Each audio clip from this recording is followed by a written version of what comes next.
Lucas 18, versículo 9 em diante. Existem algumas frases que elas, de tanto serem repetidas, elas viram aquilo que no jargão do jornalismo chama-se de lugar comum. O que é um lugar comum? Lugar comum é uma frase que é dita e que perdeu já até o seu significado, porque ela foi repetida demais. Então, quando uma coisa é muito repetida e já não tem mais nem sentido, virou um jargão, virou um clichê, isso a gente chama de lugar comum. Então, quer ver uma frase assim, que é muito lugar comum?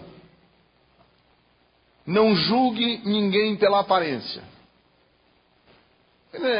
Isso é uma coisa tão óbvia, é uma coisa tão comum, e já foi dito tantas vezes que a gente ouve e nem liga mais. Ela perdeu o seu impacto. Não julgue ninguém pela aparência.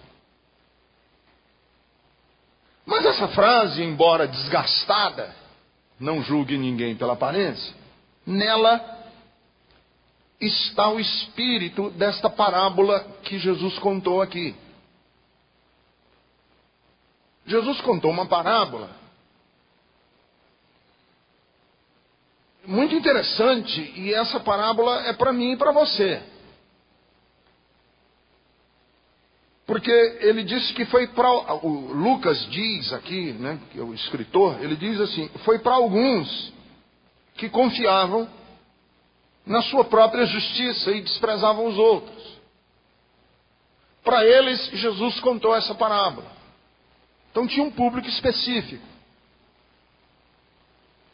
E esse público específico é o público religioso. Porque não tem nada mais fácil no mundo, qualquer grupo, qualquer grupamento religioso, do que se tornar exclusivista, intolerante com o próximo. Qualquer grupo religioso, católico, é muito intolerante.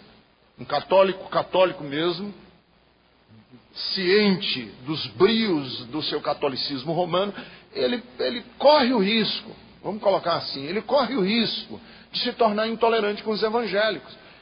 E eu que sou evangélico, sei o quanto que os evangélicos são intolerantes com outras expressões de espiritualidade. Nós, os crentes, nos achamos o máximo. Nós achamos que temos a doutrina correta.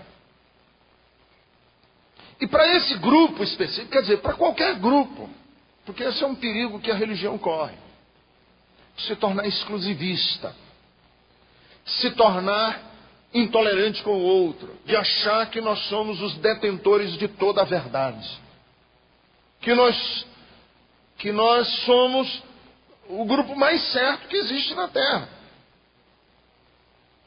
Então, o que Jesus... Aí ele conta uma história. Para esse grupo específico, que se acreditava que a sua justiça era a melhor que todas e desprezava os outros. Ele disse, 2 homens subiram para o templo para orar. Um era fariseu e outro era um publicano. Os publicanos eram malqueridos, malquistos em Israel, porque eles tinham uma fama de corruptos, porque eles mexiam com impostos, eles mexiam com dinheiro. E não tem um grupo que seja mais visado em relação a suborno e a corrupção do que os fiscais. É muito difícil um fiscal ser íntegro. Existem. Toda generalização é errada. Existem fiscais íntegros, corretos.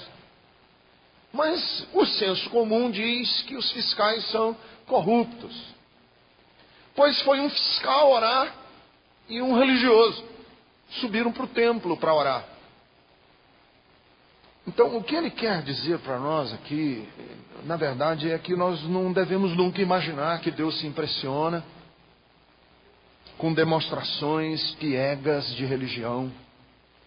Deus não se impressiona com demonstrações piegas de religião.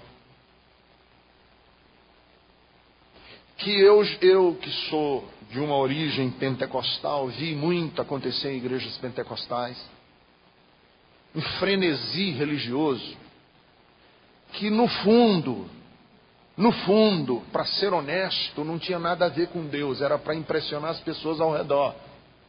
Olha como eu sou espiritual, olha como eu sou espiritual. É só para impressionar, não tem nada a ver com Deus, é com as pessoas ao redor. Deus não se impressiona com isso. Na verdade, nós temos que tomar muito, muito cuidado para que a nossa espiritualidade não seja exibicionista,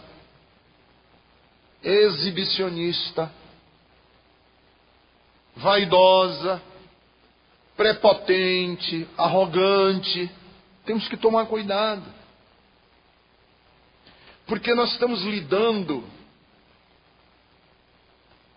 com valores que são muito preciosos. E esses valores, por causa da sua preciosidade, eles são muito frágeis. E os valores espirituais, pela sua fragilidade, eles podem, com muita facilidade, é muito fácil você dá uma pequena, uma mínima mudada naquele valor e ele deixa de ser um valor espiritual e passa a ser uma manifestação da sua vaidade, da sua arrogância, da sua prepotência, da sua soberba. É muito fácil isso acontecer. É muito fácil acontecer com tudo. No nível educacional, financeiro. Muito fácil uma pessoa que tem muito dinheiro olhar para o outro com desdém. É muito fácil uma pessoa que é muito culta, que fala vários idiomas, olhar para o outro com desdém. É muito fácil uma pessoa que transita nas camadas políticas do poder olhar para o povo como ralé. É muito fácil. Como é fácil acontecer. É uma sutil tentação. A pessoa que lida com valores espirituais ficar vaidosa. Ficar tão consciente. Se tornar tão ciosa da sua espiritualidade que despreza os outros. Então, ele contou essa parábola. 2 homens subiam ao templo para orar. Um era fariseu, outro era publicano. E um tinha uma atitude arrogante. Então, dessa parábola e desse encontro com Jesus através da Bíblia, algumas coisas me vêm à mente. Que tem a ver comigo. Tem a ver comigo. Eu não estou pregando para vocês. Quando eu apontar o dedo assim, eu vou me lembrar que tem 3 voltados para mim e tem um voltado para cima. Dizendo assim, ó Ricardo, 1 para eles, 3 para você e 1 para Deus. Porque eu sou o primeiro a precisar disso aqui.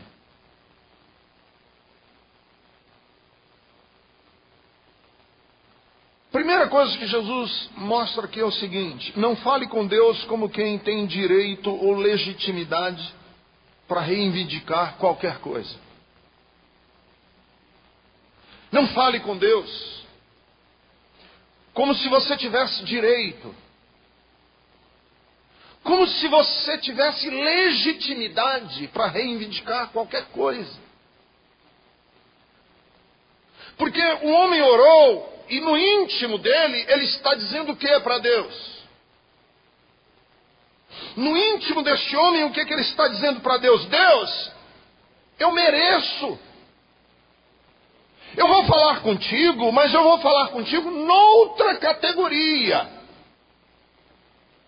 Aqui quem está falando contigo não é um qualquer, é uma pessoa de uma outra categoria. E é melhor você ouvir. Porque eu sou de outra, eu sou um espécime diferente. Eu estou 3 degraus acima da patuleia. Eu não sou um tupiniquim qualquer, eu sou eu. E vou falar contigo agora. Quer dizer, ele tem uma arrogância, ele se gaba diante de Deus dos méritos dele. Ele vai falar com Deus, mas ele tem méritos para apresentar a Deus. E olha os méritos dele. Não sou como os demais homens, eu sou diferente. Os outros são ladrões, são corruptos, são adúlteros. Mas eu não, eu jejuo, dou dízimo. Eu sou de uma categoria diferente. E é interessante que essa arrogância, essa prepotência, esse sentimento de onipotência de quem vai falar com Deus, mostra que há um resíduo adoecido na alma desse homem. Ele é doente. Ele, na verdade, é um doente, coitado. Porque ele se acha. E ele se acha diante de Deus. Eu ouvi, pastor, eu ouço as coisas que o senhor fala, mas tenho uma causa na justiça que eu tenho que resolver, e eu fui amarrar esses demônios lá na outra igreja. Eu tento colocar isso na cabeça das pessoas, mas não entra, parece que não entra. Que é a lógica de uma religião mecânica. Esse homem aqui da parábola, ele tem uma religião mecânica. Uma religião de engrenagens, de causa e efeito. É assim, Deus está lá no céu, eu estou aqui na terra, e nós entramos numa relação de partidas e contrapartidas. Eu faço a minha parte, Senhor, você faz a sua. Para cada coisa que eu fizer aqui, tem uma contrapartida divina. E cada coisa divina tem uma contrapartida humana. Deus faz, agora é a sua parte fazer. Você fez, agora é a parte de Deus fazer. Você faz, agora é a parte de Deus fazer. Deus faz, agora é a sua parte de Deus fazer. Deus já fez por você, agora faça a sua parte. Porque se você fizer a sua parte, Deus faz mais. E é assim, um crescendo, crescendo, crescendo. Faça o que Deus faz, faça o que Deus faz. Deus faz e você faz. Dá assim que você faz. Essa é a religião. Essa é a religião que está na cabeça da gente hoje. Essa é a religião que nós temos que tirar da nossa cabeça, porque não é a de Jesus. E aí fica uma religiosidade, que é essa religiosidade dessa lógica mecânica, em que a gente está conseguindo coisas de Deus. Consegui, ganhei, fui premiado, tenho divisas. É o que ganha lá na empresa tantos pontos e vai amealhando pontos para ser promovido no fim do ano. E nós achamos que a casa do nosso Pai é assim, e que o coração de Deus é assim, e é isso que as igrejas estão ensinando. A você conseguir pontos, e o que é mais dramático e triste é que os pontos geralmente são grana, é dinheiro. Tudo tem a ver com dinheiro. Tudo tem a ver com sacrifício. E Jesus está dizendo, não entre nessa. Porque se você entrar, você perde uma das dimensões mais lindas, que é da graça. Que Deus me dá coisas, não é porque eu fiz por onde merecer. É porque eu sou a menina dos seus olhos. É porque um pai e uma mãe podem até esquecer os filhos, mas Deus me acolhe como um pai amoroso. Que eu sou especial, que eu sou precioso. Não é pelo que eu fiz, não é pelo meu desempenho. É por quem Ele é. É pelo coração paterno de Deus. Não é essa coisa a gente ter um pacote de estrelinha para apresentar a Deus. Agora, Senhor, vem. E uma outra coisa que Jesus chama muita atenção aqui no texto é que Ele diz para a gente não falar com Deus querendo crescer em cima da fraqueza alheia. Como é que eu não devo orar com Deus? Como é que eu não devo me comportar com Deus? Não fale com Deus querendo crescer em cima da fraqueza do outro. Que também é um mecanismo muito interessante que a gente faz com a gente mesmo.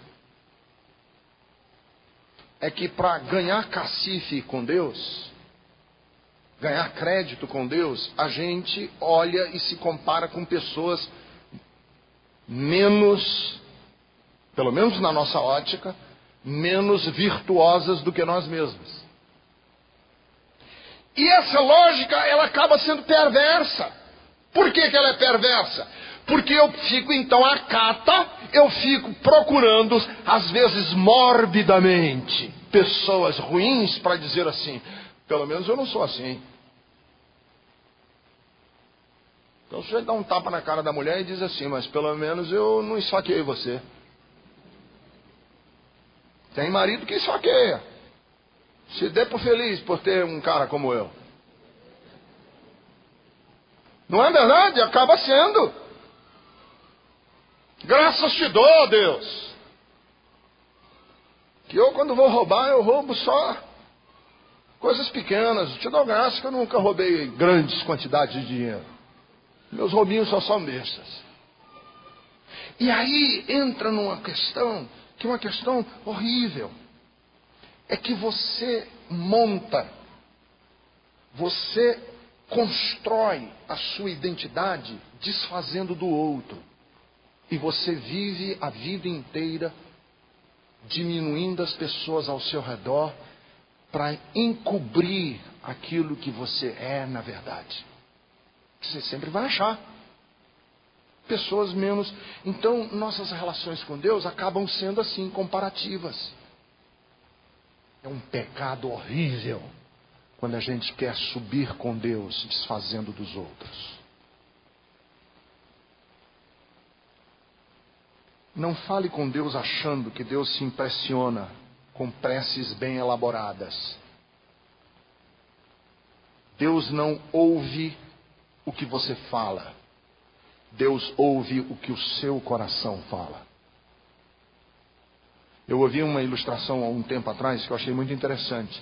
Diz que um homem morreu, chegou lá no céu e quando ele chegou no céu, por mais estranho que pareça, lá do céu, as pessoas lá do céu viam tudo aqui na terra. E ele, lá do céu vendo, ele disse, eu quero ver minha igreja, quero ver minha igreja. Aí olhou lá do céu, estava a igreja dele.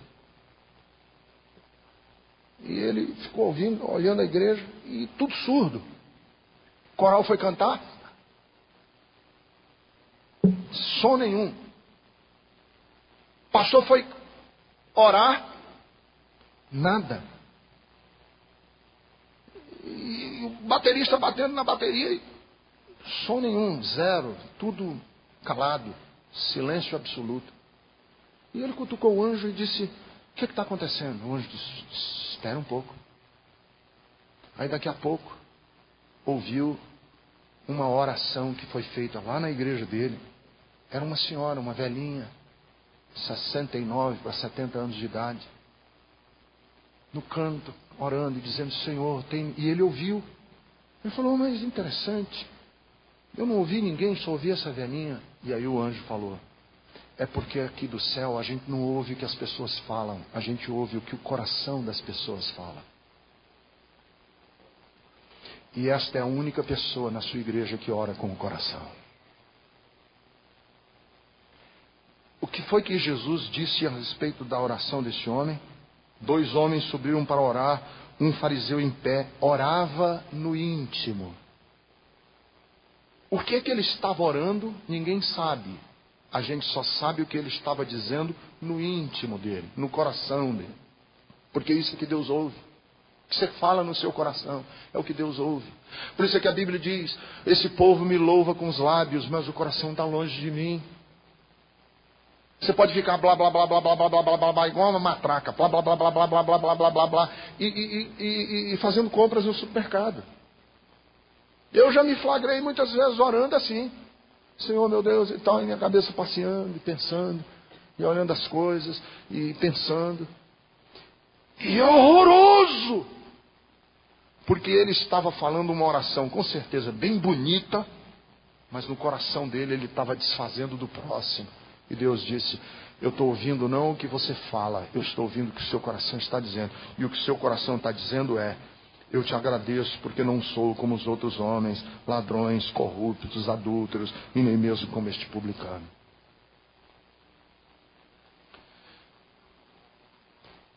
Não fale com Deus alegando meia dúzia de virtudes mais fáceis para você.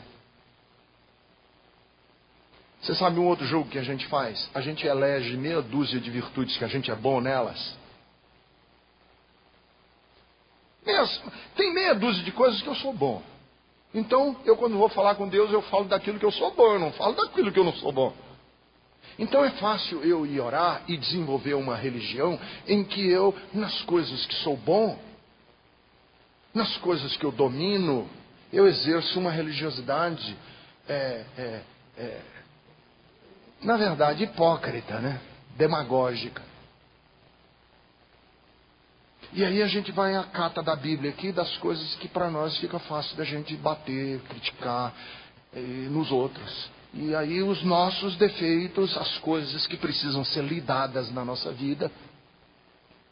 Ora, para um fariseu que foi educado de um rigor religioso tremendo, jejuar 2 vezes por semana para ele era fácil. E aí ele pegou aqui meia dúzia de coisas que eram fáceis para ele em cima dos outros. Pega meia dúzia de virtudes que ele é bom, e aí é inclemente com o próximo. Agora vejam, que falar com Deus não é complicado. Deus não é complicado, irmãos. Deus não é complicado. Complicado somos nós. Deus não é complicado. A espiritualidade não devia ser complicada. A nossa relação com a divindade não devia ser uma coisa tão complicada. Devia ser uma coisa simples. Nós é que somos um povo cheio de complicação. Jesus disse: olha, fale com Deus. Fale com Deus, como falou esse homem quebrantado. Fale com Deus, notando que Deus olha para pessoas, indivíduos. Deus não compara ninguém com ninguém. Porque aquele homem publicano foi à distância, nem ousava olhar para o céu, se ajoelhou, falou com Deus, e Deus viu aquele homem, e nem comparou ele com o fariseu, e nem comparou ele com ninguém. Olhou ele do jeito que ele era. Se você for falar com Deus, saiba disso. Deus não vai nunca comparar você com ninguém. Deus não vai chegar para você e não vai cobrar de você o mesmo coração do outro. Deus não comparou ele com ninguém. Ele disse: olha, esse publicano, olha como ele está agindo. Não é em relação a você, é em relação a ele mesmo. Olha para ele. Olha a atitude do coração dele. De um homem quebrado, de um homem humilhado. Olha para ele, eu não vou ouvir essa oração. Porque a gente tem a tendência de achar que Deus nos compara com os outros. Ah, Deus não vai me ouvir, pastor. Por quê? Ah, mas eu não sou assim como você. E eu conheço algumas pessoas assim que foram educadas em igreja e tiveram uma avó muito piedosa. Aí as pessoas criam um trauma. Mas eu não posso falar com Deus porque eu nunca vou ser igual a minha vozinha. Vozinha, a vovó, aquilo era uma mulher de Deus, pastor. Falava com Deus e Deus ouvia. Mas eu? Deus não está comparando você com sua avó. E nem com seu pai que era pastor, e nem com seu avô que foi bispo da igreja metodista, e nem com seu tio que foi um padre da igreja católica. Deus vai olhar você. E o parâmetro parâmetro de Deus olhar você não é religioso, não tem a ver com a instituição, não tem a ver com a placa da igreja que está na porta, tem a ver com o seu coração.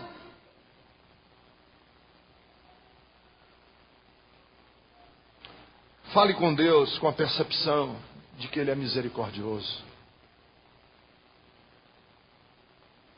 Porque o homem, quando se ajoelhou, ele disse: Senhor, tem misericórdia de mim. Olha que coisa linda. Ele não reivindicou nada, ele pediu misericórdia. E eu gosto muito dessa palavra, misericórdia. Porque eu aprendi essa palavra há muito tempo e ela tem sido uma palavra que eu dependo dela. Eu dependo muito dessa palavra e eu, depois que entendi o sentido da palavra misericórdia, aí eu fiquei apaixonado ainda mais pelo conceito. A palavra misericórdia vem de duas raízes latinas. Miserere e cordis. Miserere é miséria mesmo, miséria. E cordis é coração. É dessa palavra cordis que veio a palavra cardiovascular. Cardiopatia. Cardíaco. Cordis, cardio, é a mesma raiz latina. Cordis é coração. E o que é misericórdia? Misericórdia é Deus voltar o coração para o miserável. Olha que lindo. Não é precioso? Deus voltar o coração dele para o miserável. E a pregação cristã, ela não é a pregação das estrelinhas. É o contrário. Deus alcançou o miserável, porque os sãos não precisam de médicos. O justo, uma pessoa justa que vai diante de um juiz, ele não pode pedir misericórdia. O justo não pede misericórdia. O justo diante de um juiz pede direito. A única pessoa que diante de um juiz pode pedir misericórdia, que no jargão jurídico chama-se clemência, é o culpado. O culpado, ele não tem recurso, ele está culpado, ele tem que dizer misericórdia. E a nossa relação com Deus não é de exigir, cobrar, é de misericórdia. Volta o teu coração para mim, porque eu sou necessitado, não de justiça. Eu não vim reivindicar direitos, eu vim te pedir misericórdia. Eu não vim cobrar a execução da lei. Eu vim buscar o presente da graça. Essa é a atitude que esse homem foi falar com Deus na percepção da misericórdia. E misericórdia para Deus usar de misericórdia conosco, ele não cobra nada, ele não pede nada. A única coisa que Deus pede é um coração quebrantado e contrito. Eu queria ler com vocês o Salmo 51. Porque esse salmo foi escrito por Davi quando ele foi desmascarado pelo profeta. Muito interessante, ele foi desmascarado. Davi era rei, foi o segundo rei de Israel.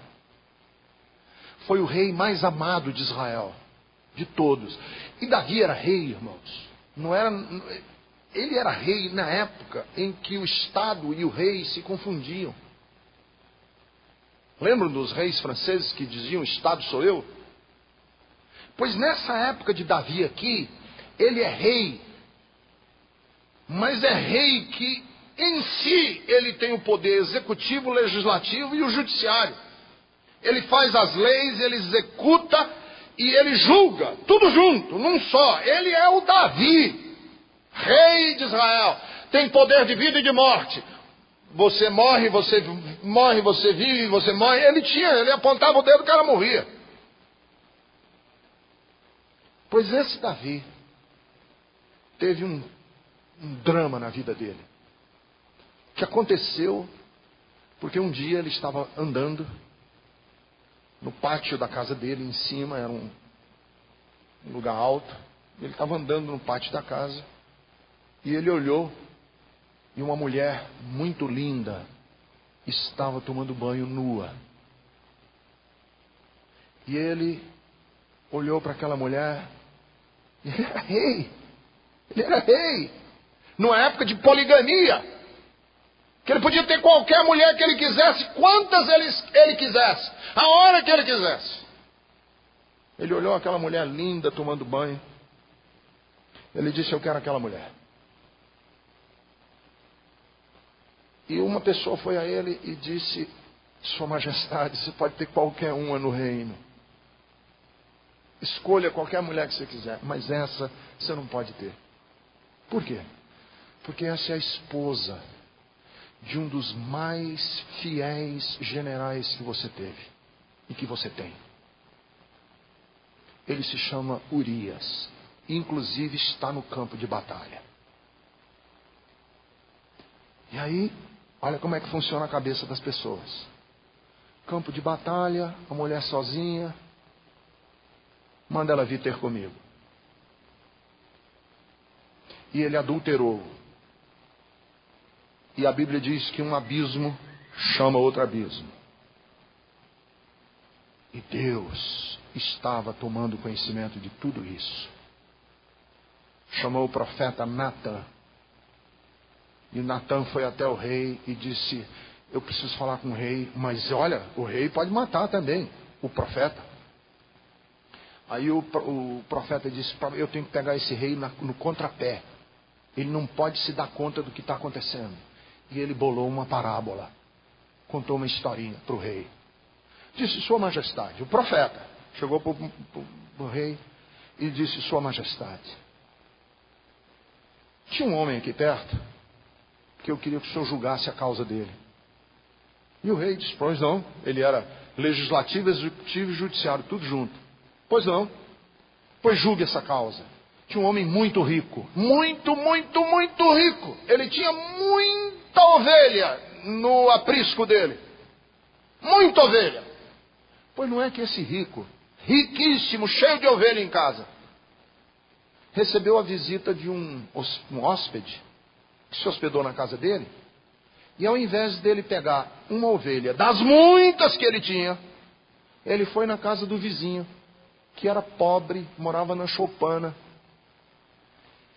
que tinha uma única ovelhinha e era a ovelha de estimação das crianças. E ele foi e pegou essa ovelha do vizinho pobre, matou e deu um banquete para o amigo dele. E Davi, sem se perceber,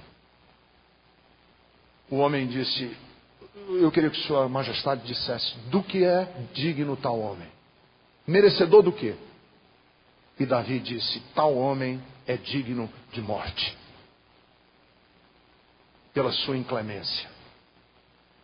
E aí o Natã, corajosamente, me perdoe a expressão cearense, macho, estendeu o dedo na cabeça, na cara do rei, no nariz do rei, e disse: tu és este homem, porque agiste em desacordo com a vontade de Deus, e o que você fez é reprovável aos olhos de Deus. E quando ele falou assim para Davi, Davi caiu em si do pecado dele, da malignidade, da perversidade. Não só a perversidade de ter adulterado, mas de ter traído um amigo leal, ter conspirado com a morte de um homem que tinha dado provas sobejas de que era digno. E ele matou esse homem por maldade. E ele caiu em si. E ele chorou. E no dia em que ele estava chorando o pecado dele, escreveu esse salmo aqui que nós vamos ler agora. Leia comigo. Tem misericórdia de mim, ó Deus, por teu amor. Por tua grande compaixão apaga as minhas transgressões. Lava-me de toda a minha culpa. Purifica-me do meu pecado. pois eu mesmo reconheço as minhas transgressões e o meu pecado sempre me persegue. Contra ti só eu pequei e fiz o que tu reprovas, de modo que é justo a tua sentença. E tens razão em condenar-me. Sei que sou pecador desde que nasci, sim, desde que me concebeu minha mãe. Sei que desejas a verdade no íntimo e no coração me ensinas a sabedoria. Purifica-me com sopo e ficarei puro. Lava-me e mais branco do que a neve serei. Faze-me ouvir o júbilo e a alegria, e os ossos que esmagaste exultarão. Esconde o rosto dos meus pecados. Apaga todas as minhas iniquidades. Cria em mim um coração puro, ó Deus, e renova dentro de mim um espírito inabalável. Não me expulses da tua presença, nem retires de mim o teu Espírito Santo. Devolve-me a alegria da tua salvação. Sustenta-me com um espírito pronto para obedecer. E aí eu ensino, então eu ensinarei os teus caminhos aos transgressores, para que os pecadores se voltem para ti. Livra-me da culpa dos crimes de sangue, ó Deus, Deus da minha salvação. E a minha língua clamará a tua justiça. Ó Senhor, dá palavras aos meus lábios, e a minha boca anunciará o teu louvor. Agora vejam que riqueza o versículo 16 em diante.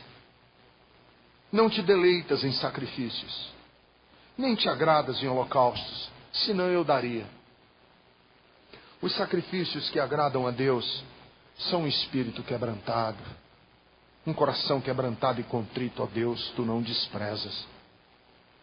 Por tua boa vontade fazes Sião prosperar, ergue os muros de Jerusalém. Aí sim, tu agradarás dos sacrifícios sinceros, das ofertas queimadas e dos holocaustos, e dos novilhos que serão oferecidos sobre o teu altar. Reconstrói minha vida.